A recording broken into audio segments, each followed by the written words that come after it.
We're back with Dr. I would never say your first name correctly. Dinesh Sharma. Got it this time. Perfect. Thank you. My wife was yelling at me about that. It's really not that hard. He's an acclaimed author, consultant, social scientist, academic. He teaches at many universities. We'll get to that. He's also written 3 award-winning books.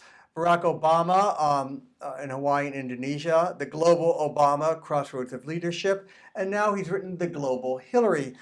He's a PhD in cultural anthropology, you name it, here's the book. You name it. No, he's done everything. No, you take it. A PhD and you name it. Okay. Now he writes for the Asia Times, Wall Street Journal, Al Jazeera, and everything. Anyway, why do we have him here? Adam's building me up a little too much. I've written a piece for Wall Street Journal over the years, but Al Jazeera I've written. But they've taken some of your pieces and put them on the Wall Street Journal. Yeah, and Newsweek, I've written Newsweek, AP, UPI. So lately that's what I've been doing. But thanks for having me again, Adam. I appreciate it. You had me for my first book, which was 4 years ago. Yep. And then my second book, The Global Obama, 2 years ago, and now this book. So we've done like 3 books in 4 years. Not a book a week, though. No. Right. What is the concept behind the Global Hillary? Well, the idea is kind of the same. I mean, theoretically, what I was chasing was trying to figure out what is going on in the country, demographically, globally.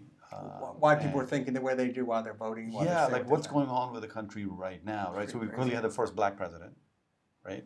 8 years ago, 7.5, 8 years ago. Now he's wrapping up his term, and the country's still divided, like incredibly divided. Yeah. As we can see, based on what happened on the other side. So, so I'm looking at that in the Global Hillary book partly, which we did in the Global Obama book, as you know, right? And what I'm finding is clearly looking at the demographics is that, you know, the same kind of forces that were operating 8 years ago in terms of demographic changes in the United States Are accelerated. are now accelerated partly, yeah. And globally as well, right? The change in terms of global change that US has started around the world with technology companies, with software companies, you know, with call centers around the world to increase productivity and supply chain management. That's now come full circle. India, China, and other countries in Asia are following US's lead, and that's creating a lot of tension in the economy here, which is where you have a lot of the demands and rhetoric on the other side saying, why are the jobs leaving the United States? Why are the jobs leaving the middle class? Why is manufacturing leaving the United States and the middle class? And what are we hollowing out middle America? And of course, you know, there's a rational answer to those questions, and there's an irrational, populist, emotional answer to the question. And of course, each party is catering to those, you know, emotions as well as rational explanations. Obviously, on the Republican side, we have a candidate who wants to build up a wall. The rhetoric, it doesn't help. Yeah, he wants to build up a wall, wants to kick out immigrants, deport them, wants to ban Muslims from coming in because of threats of terrorism, wants really a protectionist trade policy with China, with Mexico, with other countries in Europe, believes, you know, obviously that we're being cheated, right?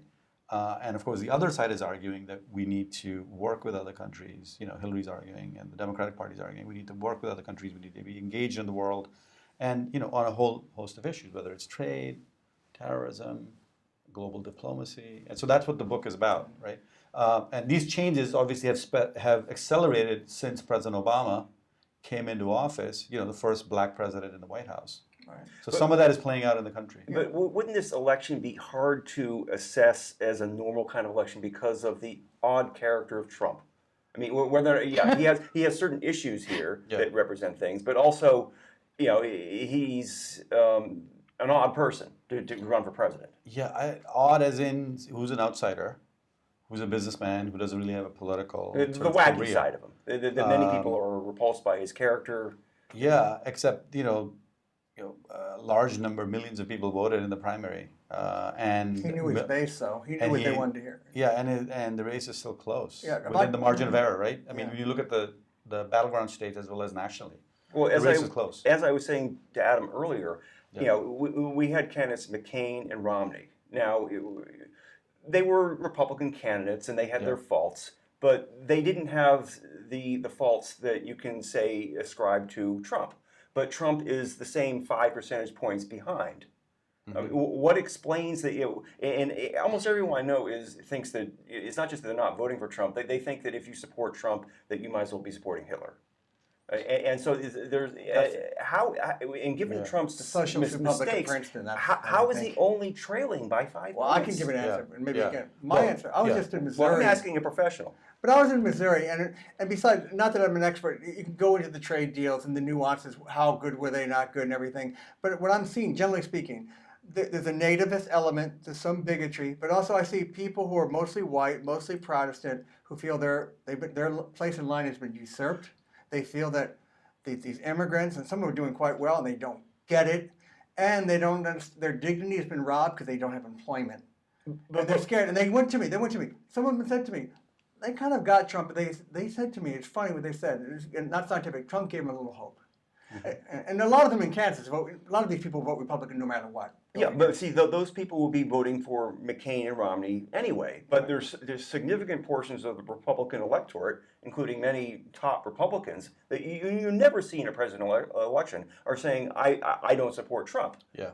So that is unprecedented. I mean, in the last 30, 35 years. The Arizona Republic, the newspaper editorial. Yeah, exactly. USA Today and major, Times, now the Wall Street Journal, as well, have come out against endorsing Trump, partly because of the same things that you're pointing out, right? The populist rhetoric, but and the nativism,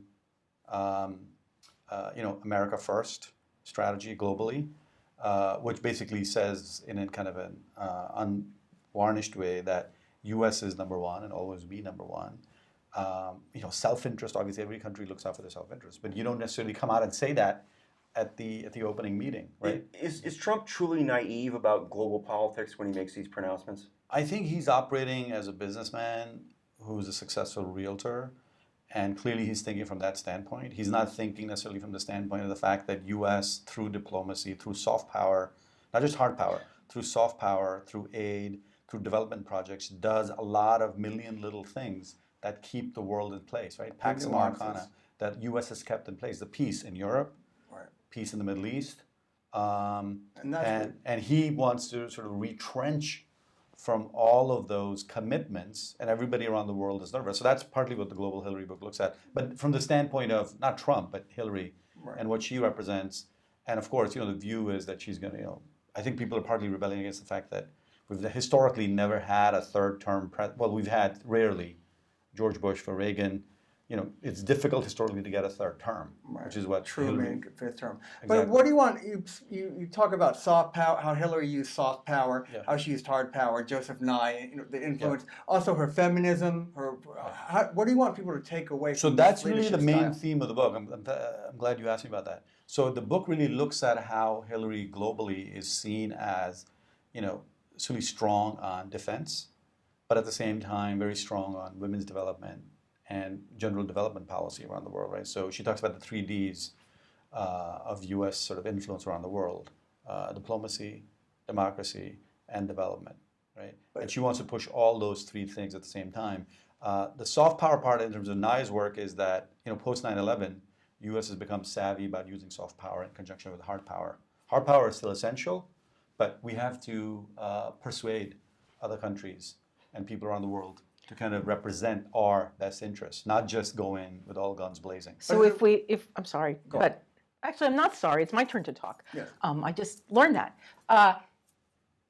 If we say that we're using soft power and now we're the boss of the world, how does that make it so? Because from where I sit, it looks like the Middle East is exploded. The situation there is terrible. Syria is a hotbed of disaster. Europe is full of refugees that they can't afford to take in. The Obama administration has failed miserably in keeping all of its promises to get out of Iraq and get out of the Middle East. And the situation is terrible. So what can Hillary offer us that her If elected in the future. predecessor? Not saying I agree with everything she says about Obama, but anyway. Yeah, no, has clearly. not So the offered world us. is, in terms of the wars, the president has withdrawn from the wars that he promised he would withdraw from Iraq and Afghanistan. They haven't quite turned out the way he anticipated they would in terms of the post, planning after leaving Iraq and Afghanistan. But we haven't fully left. We haven't fully left, yeah. So that's why he has left troops in Afghanistan in larger numbers. He's also left contingency forces in Iraq, special ops in Iraq, and there's special ops in Syria. Of course, no ground troops, which is what Hillary Clinton has said. So her policy when she was Secretary of State was that she wanted U.S. to be more engaged, which was overruled. So I think with her, you'd see more engagement in these parts of the world, possibly, and also more sort of, coalition building with partners in Middle East and throughout Europe. But more of an active policy in Middle East, in Afghanistan, and also in Syria. That's not soft power. That's What's more- coalition? Well, no, it is coalition building. Yeah, I don't not think she gonna do wants it to alone. lead. Yeah. I don't think she wants to lead all initiatives all by herself. Very much like what they did in Libya. Unfortunately, with Benghazi, In the back. that is a sore spot in terms of something that she had to deal with in terms of losing 4 personnel in an ambassador in Benghazi. So we do talk about that in the book as well. But the big thing that both candidates are facing is this distrust or lack of trust factor. They both have high. That's in the book. Yeah, it's really strong. I mean, I Yeah. blind mistrust, almost Yeah. rage. Yeah. Well, so the data on that is that clearly some of it is Hillary Clinton's, political life that she's been in public eye for 35 years, since being, First Lady of Arkansas, then First Lady in the United States, in the White House, then Senator, then Secretary of State. So some of the baggage is from those years and years of, Republicans going after her, whether conspiratorially or not. The other part of it is that when women run for office, a new office, they face a deficit of trust and likability anyway. It's like 8 to 10 point deficit. So that's within the margin of what you would see. Based on gender. Based on gender, exactly. then Which media doesn't necessarily talk about. There's a built-in bias that's unacknowledged. Well, I think in the country, yeah. So we're the oldest constitutional democracy, 250 years approximately. We've been around. All men have been elected to the office. Now we have a first woman candidate reaching the ticket of a major party, and we're seeing the onslaught of On the cusp of hatred, right. hatred and Freaking dislike out. Democrat, yeah. and distrust of her. That's unbelievable. It's off the charts. I mean, the comparison, the false equivalency between what the Clinton Foundation does and what Trump Foundation does is like a mile long, but somehow they're equated to the same.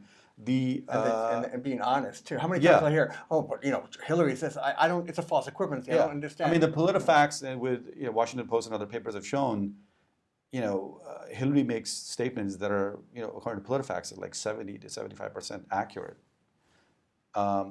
When Trump, makes 200 factual whoppers a statements, day. it's unbelievable. I mean, So it's there's just no about- comparison, but somehow their distrust is almost equivalent But you say in public's eye. in the book too that Hillary, the fact I looked up that I don't know if you say this or Hillary believed that when women do better in a country, the country does better. So there's more stability, and Okay, that thank helps you, the U.S. Adam. You're really on the ball here. Excellent. Yeah. So one of the big theories that she's put forth, or policy actually, and implemented in the State Department as Secretary of State, is that what's called the Hillary Doctrine, namely that when in the parts of the world where there's unrest and terrorism, instability, it's invariably correlated with lack of women's development. Okay, so she's put special resources and created a special office within the State Department to push that as a big agenda of America's foreign policy. That is, if you invest in women's development, not only women do better, but the family does better and society does better.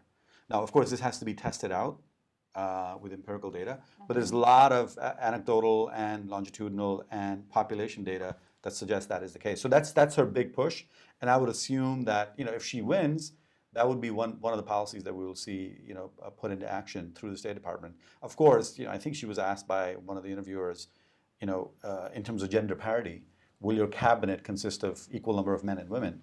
And to my surprise, she said yeah, which is like a huge thing even in the U.S.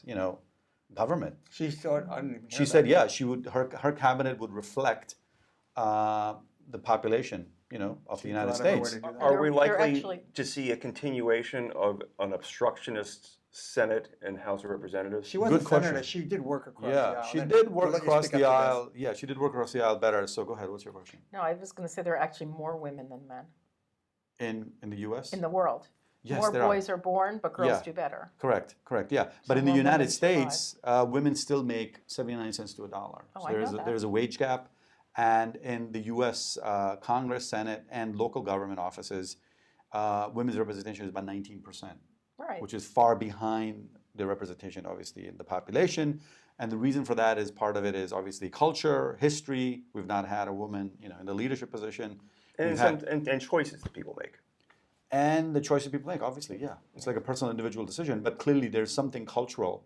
You could say it's misogyny, you could say it's sexism, you could say it's gender-based. Subconscious. Right. I mean, countries in Scandinavian part of the world, they have a policy where they actually encourage women at the party level to have equal representation in parties. So Democrats and Republicans, in Scandinavia would have equal, or a large number of women running as candidates, which then fills the pipeline, okay? Which then leads to better, candidates running for office. It's just that here, the only two other candidates you could actually compare to would be somebody like Sarah Palin, which is not a real comparison, or Geraldine Ferraro, who were VP on the ticket. We've not had any other woman. People have run in the primaries, so there's a list of women who've run in the primaries, but they've not made it this far. And our next 4 minutes. Ferraro, of course, was merely an obscure person pulled. Geraldine Ferraro?